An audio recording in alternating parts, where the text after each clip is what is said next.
What's up, y'all? This is I Ride Share 2, and this is your man Vince. And today we're going to talk about who pays more, Uber or Lyft. Well, let's start with Lyft.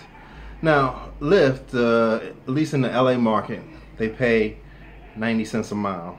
And then they take out their fees, which for me is 25%. I signed up when they were charging 25% for their fees. Other people may be paying 20, but I came in at the 25% range. And then there are other ways that you can increase your pay with Lyft. One other way is that they offer what's called power zones.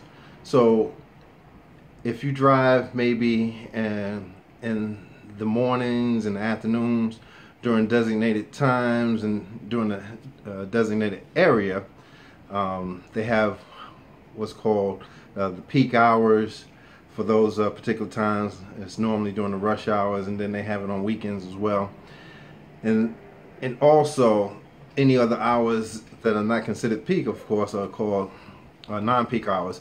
So at the end of the week, if you drive, let's say, I think it's 35 rides per week for peak hours, and then 55 for non-peak hours, you'll get a certain bonus. And then it's 10%. And then if you drive even more peak and non-peak hours, you'll get a higher bonus, which is 20%. Now, also they'll have surge pricing as well. During times where the demand is high, they'll have areas that are coded on the Lyft map as either it goes from a light red or pink, you might call it, to a darker red.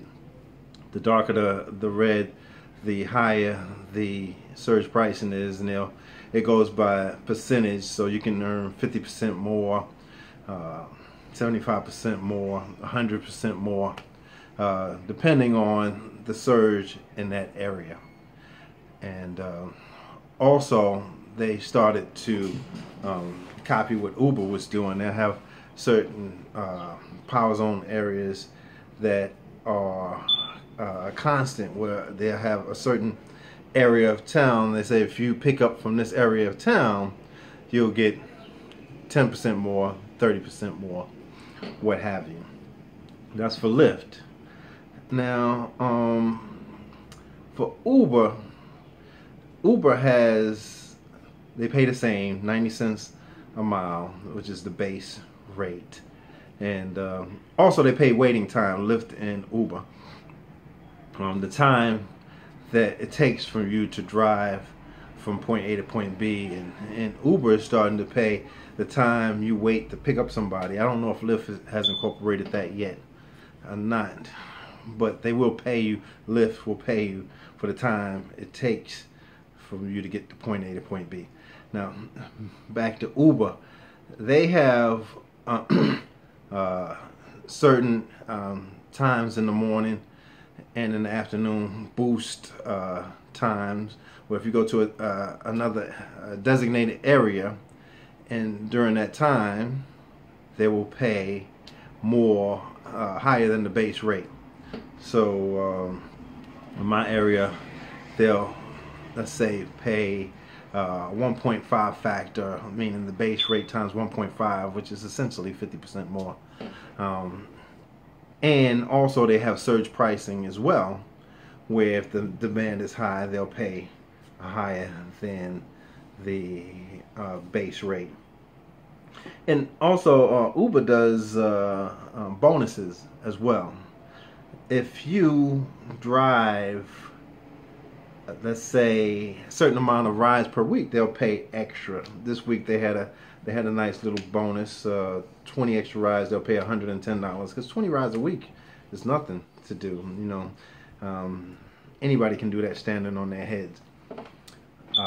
So that's a nice little incentive. It's not always consistent, but they do have it. There are times when it's a pretty nice bonus. So, but the difference between the two, Lyft and Uber, I noticed that Uber's boost areas cover more land area. All right, whereas Lyft will be like patches of area. So with Uber, their boost areas, you can drive, pick up somebody from a boost area, drive, and then land in another boost area.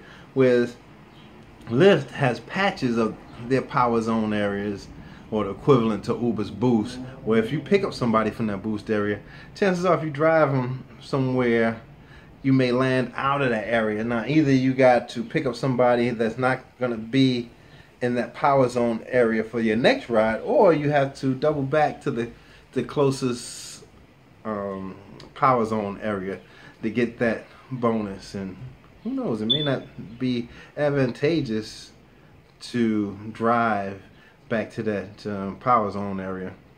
And their bonuses at the end of the week, if you do like 35 peak hours and 55 non-peak hours, that's all well and good, but what if you're part-time and you don't want to do that many rides? So they don't have anything, bonuses for people that don't want to do that many rides. Maybe you only want to do 20, 25 rides a week. That kind of eliminates you from taking advantage of any bonus that they may have.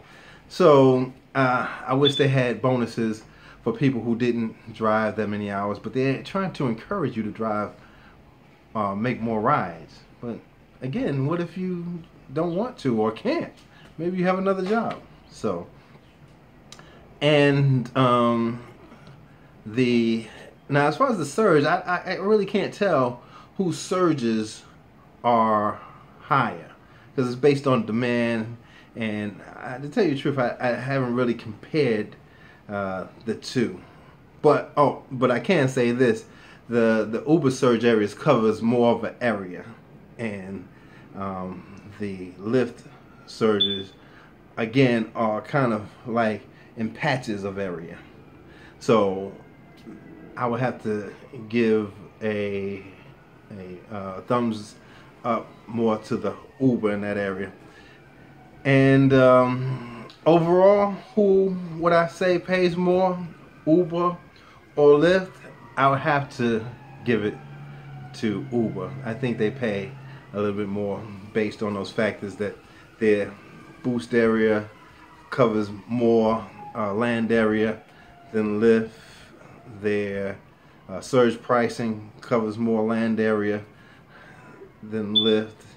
And they have bonuses where you don't have to drive as many, make as many rides to meet the bonus, whereas with Lyft, the minimum, at least in my market, the LA market, is 35 rides. And if you're a part-timer, you may not be able to do those 35 rides. So in my opinion, Uber pays more. But whoever you choose, I wish you good luck with the rideshare business. And this is I Ride Share Too. This is your man Vince.